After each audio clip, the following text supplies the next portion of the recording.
ॐ सर्वत्र गोविन्दनामसङ्कीर्तनं गोविन्द गोविन्द। ॐ नमो भगवते वासुदेवाय इति श्रीमद्भागवतमहापुराणं सप्तमस्कन्धः अथ पञ्चमोऽध्यायः।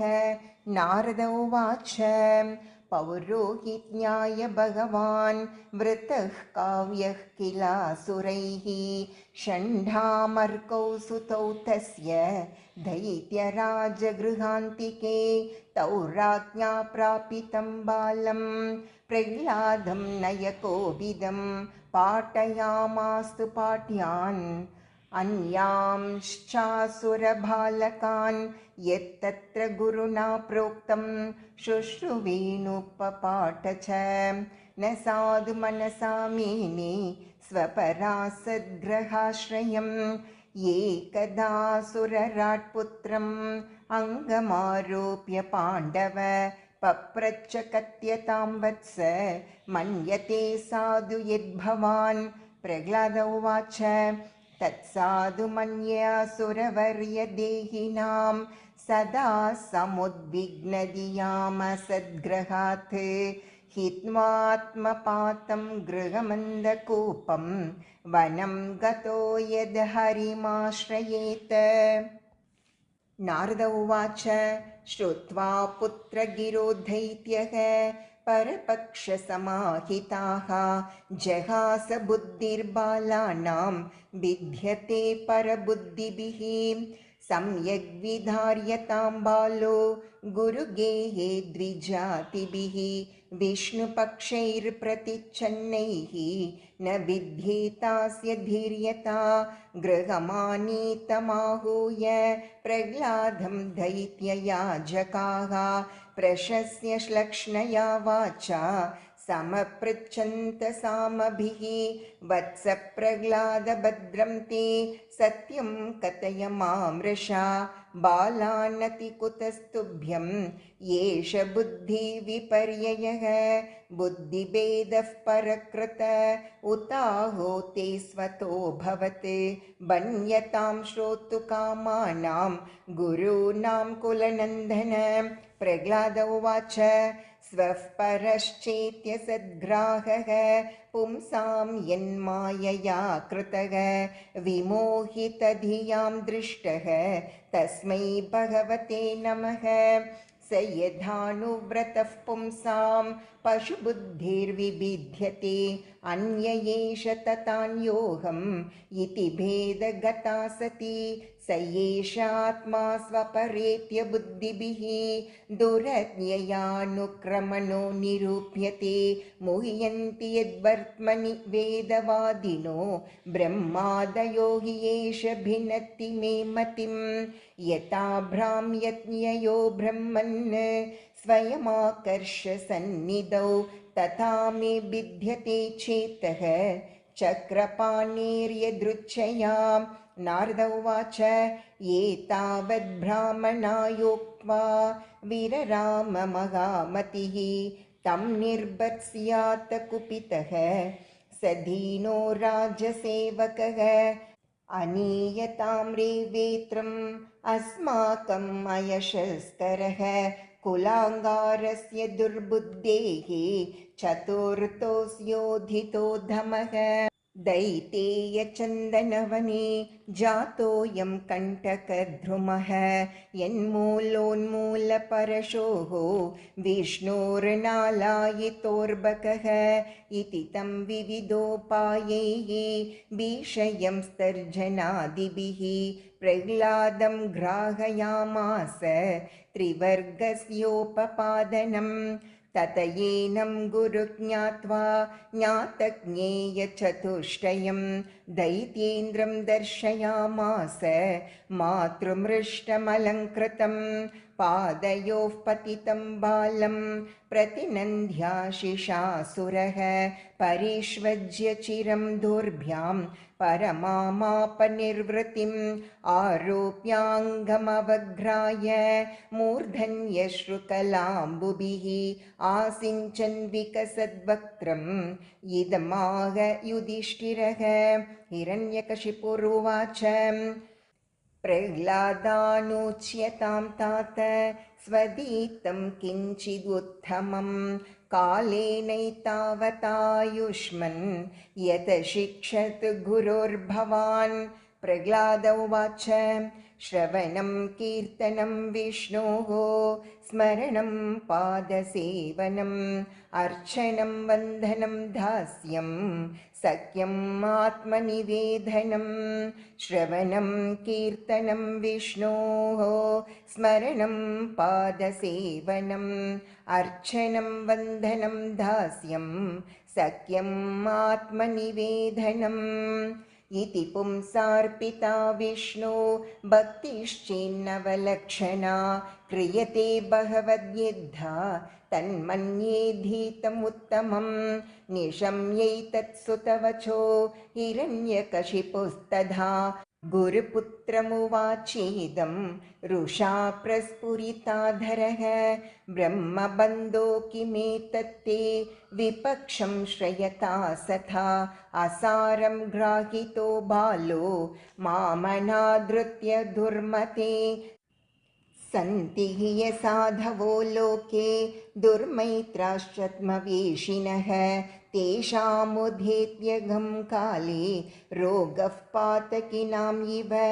गुरुपुत्र उवाच न प्रणीतं न परप्रणीतं सुतो वदत्येष तवेन्द्रशत्रो नैसर्गिकीयं मतिरस्य राजन् नियच्छ मन्युं गदथा स्म मानः।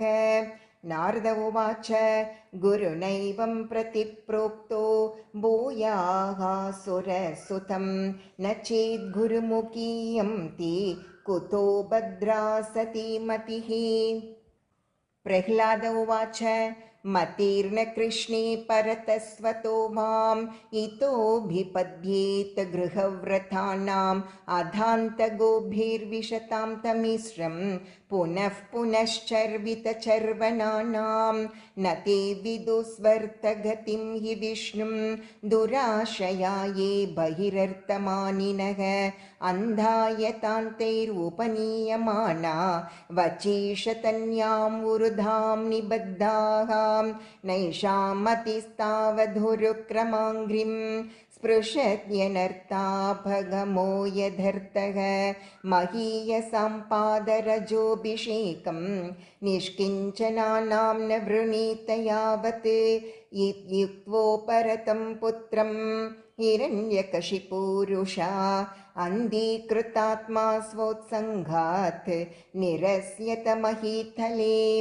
आहामर्षरुषाविष्टः कषायी भूतलोचनः वध्यतामाश्वयं वध्यो निस्सारयत नैऋताः अयं मे भ्रातृः सोऽयं हित्वा स्वान् सुहृदो धमः पितृव्यहन्तुर्यः पादौ विष्णोर्दासवदर्च्छति। विष्णोर्वा साध्वसौ किं नो करिष्यत्यसमञ्जसः सौहृदं दुस्त्यजं पित्रोः अहात्यः पञ्चहायनः पारोप्यपत्यं हितकृध्यदौषधं स्वदेहजोप्यामयवत्सुतो हितः चिन्ध्यात्तदङ्गं यदुतात्मनो हितं शेषं सुखं जीवति यद्विवर्जनात् सर्वैरुपायैर्हन्तव्यः सम्भोज्यशयनासनैः सुहृल्लिङ्गधरः शत्रुः मुनिर्दुष्टमिवेन्द्रियं नैऋतास्ते समादिष्टा भर्त्रा वैशूलपाणयः दिग्मधंश्रकरालास्याः ताम्रश्मश्रुशिरोरुहाः नधन्तो भैरवान्नादान् चिन्दिभिन्दीति वादिनः आसीनं चाहनं शूलैः प्रह्लादं सर्वमर्मसु। परे ब्रह्मण्यनिर्देशे भगवत्यखिलात्मनि युक्तात्मन्यपलासन् अपुण्यस्येव सत्क्रियाः प्रयासे पहते तस्मिन् दैत्येन्द्रः परिशङ्कितः चकार तद्वदोपायान् निर्बन्धेन युधिष्ठिर दिग्गजैर्दन्तशूकैश्च अभिचारावपातनैः मायाभिः सन्निरोधैश्च गरधानैरभोजनैः हिमवाय्वग्निसलिलैः पर्वताक्रमणैरपि न शशाक यदा हन्तुम् अपापम् असुरसुतं चिन्तां दीर्घतमां प्राप्तः तत्कर्तुं नाभ्यपद्यत येष मे बहवः साधुक्तो वदोपायाश्च निर्मिताः तैस्तैर्द्रोहैरसद्धर्मैः मुक्तस्वेनैव तेजसा वर्तमानो विधूरे वै बालोऽप्यजडधीरयं न विस्मरति मे नार्यं शुनशेप इव प्रभुः अप्रमेयानुभावोऽयम् अकुतश्चिद्भयो मरः नूनम् एतद्विरोधेन मृत्युर्मे भविता न वा इति तं चिन्तया किञ्चित्